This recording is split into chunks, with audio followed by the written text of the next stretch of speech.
All right, welcome back. This is a Vice story. It's not gross, so you can have people in the room.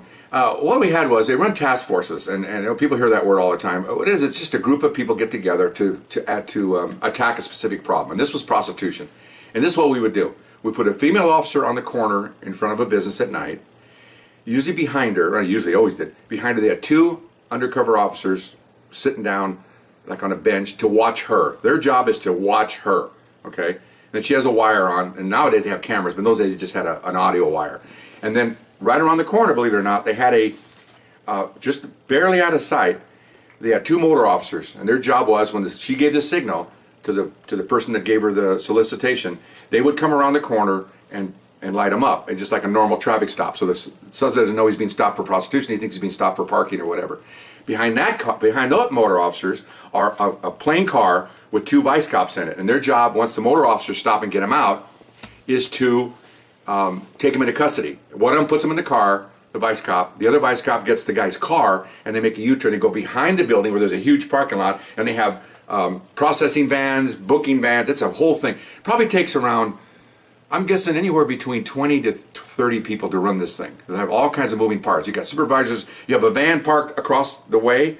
In there, in the van is the wire equipment. You have two officers in there with a supervisor. You've got next to them is the motor cops across the street. It's all done there. And people ask me, well, God, didn't the guy see anything? You know, can't they see what's going on here? No, because maybe this is a little gross with the children out of the room. Sorry about that. I didn't mean to go there, but I have to explain this. A normal guy driving down the street will see motor officers. Oh, look at that. And off he goes. Okay. Or look at those guys, you know. Guys that are looking for women have one item on their body that thinks for them, okay? It's down there, and it does all their decision making when they're looking for a lady. So they block out everything. Trust me, I know this. I worked almost 4 years of Vice, okay? 2 and 2. 2 years here, 2 years there. So they focus. They focus on the girl. They careless what's around her, and I'll tell you that later, another little part of this later on. Okay, so that's the way it's set up. And then when everything's set up, then the girl's kept in the dark, so to speak, in the dark, and then we're ready. Audio ready. Everybody's ready. Okay, put her out there, because as soon as she gets out there, man, it's like flies. Okay, here they come. Okay, so she's standing there. It doesn't matter what race she is. It's just, she's a woman, I don't care. So we're sitting literally from me, probably just past the camera, we're probably 12 feet behind her. Try to keep her close, but we can't be that close because we don't want to mess up this thing. So car comes up, lone male, window goes down, he's parked the curb. Hey baby, how about blanket the mic for so much? He goes, yeah, sure, I'll be right there, let me get my purse. And of course he's not thinking she already has her purse. But again, this is thinking for him, okay? So, okay, well she goes, got him. Okay, that's, or whatever word we use as the takedown word. So here come the motor officers, come around, they walk up, sir, he looks back, get him out of the car, what's going on? Put the handcuffs on him. As that's happening, the plane car comes around, walks to the plane car, puts him in the plane car. They get them in the car. The suspect's car goes. The plane car goes. Motor officers go. She backs into the darkness. In the meanwhile, she's in the darkness. Within 40 seconds, the corner's clean. Okay? They're clean. Okay? She walks out. Here we go again. Okay, I'll tell you, one of the other stories on RealCopStoryVideos.com, we did it for 4 hours. We booked over 60 guys. Okay? It's just constant. It never stops. Okay? Because this is Hollywood. It's hot. Okay? Hot area, hot corner. And so that's how it works. It's very easy pickings, okay? So let me go to the next one, okay? This is down, not right afterwards, but in that same evening, okay? This is bizarre. Car pulls up, guy does the same thing, gives her solicitation for sex. She says, okay, I'll be right there, gives signals, we're watching, make sure she's okay. Here come the motor cops, get him out of the car, okay?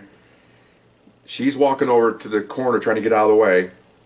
Another car comes, customer, pulls in behind the narco car, or the plane car, and the motor officers who are taking this guy into custody. He kind of curves in and goes, hey baby, how about blankety blank? And she goes, what? She goes, okay. So I heard later that the guy in the van goes, get us somebody else out there and grab that guy, because we're not used to having people come up behind the responding officers. So there's other officers standing by, so they actually ran from behind the building because he's so close to them and just grabbed them, okay? So then, as we're doing now, remember now, picture this. The first perpetrator, motor officers, a plane car, here's the corner. The corner turns, another car, and they're taking him into custody. Another car pulls up, and he's looking at the activity. He's looking at her, okay? I mean, and then he tells us, get her out of there, because she hasn't backed up out into the dark. So we come back and she'll get her in the darkness. As soon as she gets in the darkness, that last car drives off. She comes out, here they come, so we gotta get her out of there. So they take everybody, cussing, off we go. So we took a break, went back with her, and then the sergeants are going, okay guys, when she does this, get her out of there. They're lined up. I said, we're all laughing. You know, because again, these guys are thinking from the wrong end. Okay, they're looking at this woman. That's what they want. So that was pretty funny. Okay, so okay, fine. So we go to dinner. We pop, like, I say within an hour and a half, we probably have like 15 bodies. Okay, that's a lot of people. So they process the bodies. Everybody takes off to go bring chow back. Again, we don't eat in restaurants. Everybody's bragging food. We could, because we took her with us. She's the key. We went to I think it was one of those breakfast places, IHOP, Denny's, whatever it was, for a quick meal. So real quick, because everybody back in half an hour. Okay, fine, because they want to. These many people, 20 to 30 people, they want bang for their buck, and the chief's office wants. If you're going to have all these people committed, you better make a lot of arrests. That's the bottom line. Okay, so supervisors are aware of that, because they have to write reports afterwards. They're justifying 30 police officers for this. So we go eat, we come back, and so she liked us, we liked her, so she said, well, I want these two guys, me and my partner, we worked together for a while. She wants us as her backup. Okay, fine. So here comes here's the part about this story. I went off on a tangent, but here's the focus of this story right now. How dangerous this can be, okay? So she's out there, we're all set up. A station wagon pulls over, and there's two gentlemen in it, and they're from the Mideast, okay? And so they're talking to her in broken English, and it turned out they spoke English. Okay, they just speaking because they think it's whatever the reason, but they're not speaking clear English, because later on we saw them, we had to identify them. They spoke English. They spoke the King's language, for crying out loud. So they're talking to her, well, trying to broke, and she's like, what do you want? Okay, at that time, he opens the door, the passenger, and he runs to grab her. Okay, this is why we're here. Okay, now we're sitting there watching, and as soon as that door cracks, we're up, because that's our job. We have no other job but to take care of her. So the door cracks open, and he basically leaps out. She takes 2 steps back, and we pass her, okay? And we grab him. Of course, he's screaming, ah! And we just take him to the ground. Well, this guy sees that. Turns out they were brothers. He sees that, and he just floors it, okay? Floors it, bounces off a parked car. The door's open, wrecks it, almost shears the door off, okay? And takes off. Motor officers come around the corner. They chase him, okay? The plane car comes out. They chase him. We got this guy on the ground, and of course, he's fighting, so we're thumping him and trying to subdue him. We get him cuffed, no big deal. And we tell her, just get back there, because we don't want that to happen before. If we're down here fighting and she's standing on the corner, we might have more guys pull up. So she's in the dark, because there's an office opening there. That's where we hung out at. So more officers come running up. Everything all right? Yeah, they tried to get her. Okay. Then somebody got a radio, and they go, well, the motor officers are in pursuit. Red lights and siren. Okay, well, most departments, if not all of them, do not want their motor officers in pursuit. Very dangerous, okay, for obvious reasons. So luckily we had black and white units that had pulled out also. So now they're racing up, I think it was Highland, in pursuit, the motor officers. And so naturally everybody else wants to get to them. Plane cars chasing, here comes the black and white, and we're listening to the radio. It's like a ball game. And then we hear, he's northbound 101 freeway, and the 2-man unit is taking over. Okay, good. The black and white, the police car is taking over. So we hear the pursuit, roger, we're going over. Okay, fine. So the plane car is not needed anymore. 2 more black and whites of uniformed officers got on the pursuit. The motor officers, they're not needed, so they all turn around and come back. When they get back, we all look at each other, we're all set. Okay, put her out there again. We're going, this is okay.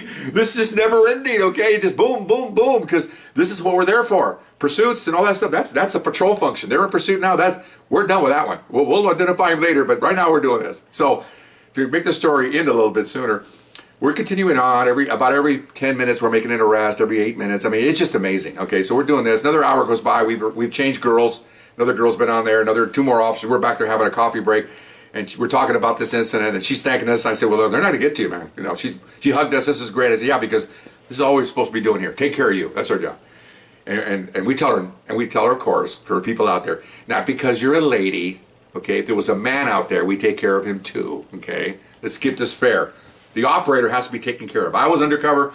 That's the key. Take care of that person. Okay. So anyway, we're doing this. Maybe a half an hour, 40 minutes goes by, and then here comes the pursuit vehicles into the back parking lot. They got the guy in the back seat. They go, "What happened?" "Oh man, they try to get up at Barham or something up there in Burbank." hit the curve, rolled the car, okay? He wasn't seat belted, so it threw him out. He was fine, but he got landed in the next to the freeway. This tell me this, I didn't see this. In the ice plant, and he tried to get away. He's running. Of course, they tackle him. And he's done. Okay, so this guy chasing a possible hooker. It's only a misdemeanor. He doesn't know that. Left his brother, broke his door, banged off a parked car, went in pursuit from the police, rolled his car.